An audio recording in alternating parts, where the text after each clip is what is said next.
Roosevelt, and they are backing right now Barack Obama.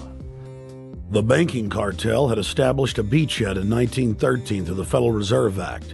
In 1947, they set up a parallel shadow government through the National Security Act.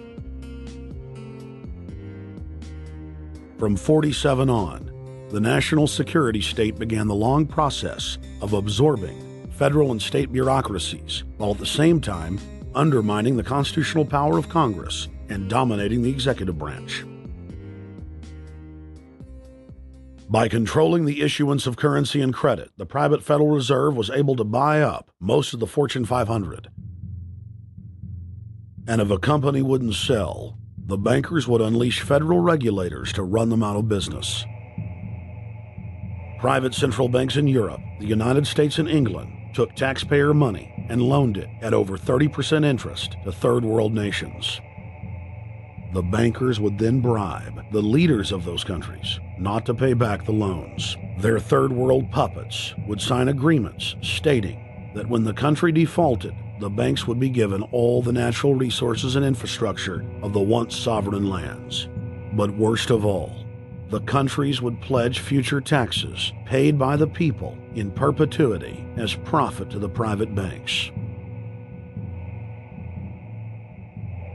By the year 2000, there were few nations that had not fallen to the designs of the money power. The globalists were now ready to start their final phase of world government takeover, the destruction of the Western nations' economies. To carry out their final takeover, they first removed banking regulations like the Glass-Steagall Act in the late 1990s. This allowed their front companies to issue unlimited credit to the world and to set up colossal Ponzi schemes, the likes of which the world had never seen. The scams were advertised by the controlled corporate media as completely legitimate. Because of the fantastic returns, private investors, corporations, state and local governments invested heavily. They had taken the bait, hook, line, and sinker. To destroy confidence, in late 2007, the bankers themselves began to badmouth the scams they had created. Next, the central bankers cut off the tsunami of fiat money that they had been using to pump up the bubble. When Congress and the public refused to write the finance oligarchs a blank check, the bankers began to engage in financial terrorism. They said that the world would go into another Great Depression unless their demands were met, further destroying confidence. The stock market instantly had its biggest one-day loss in history, but even that wasn't enough to force Congress to capitulate to the offshore banks.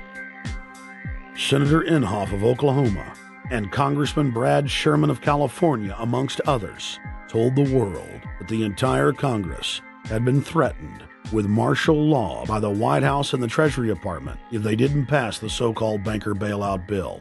The only way they can pass this bill is by creating and sustaining a panic atmosphere.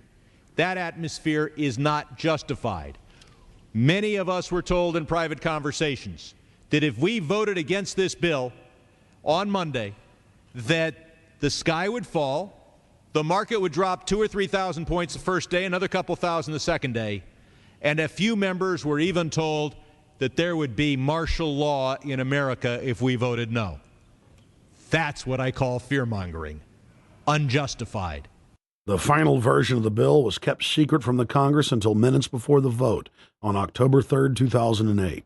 The Federal Reserve had promised total transparency, that every dime would be accounted for. To Democrats and Republicans who've opposed this plan, I say, step up to the plate.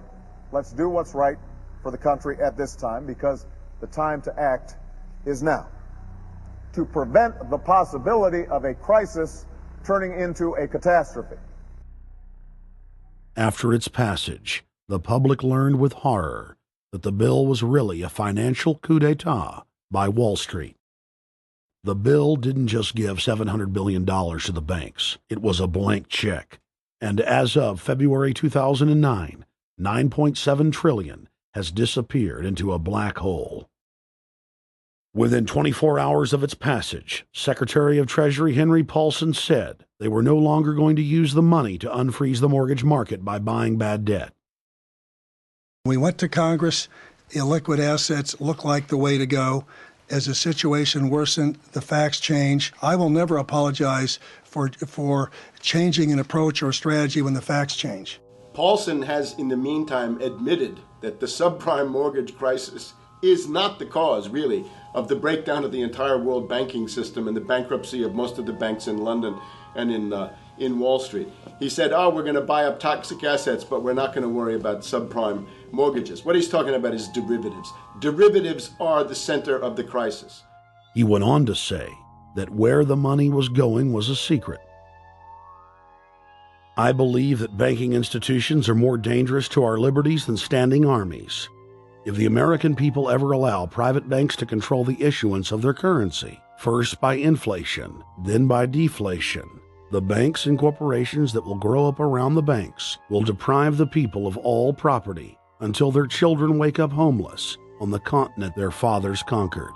The issuing power should be taken from the banks and restored to the people, to whom it properly belongs. Thomas Jefferson, 3rd President of the United States.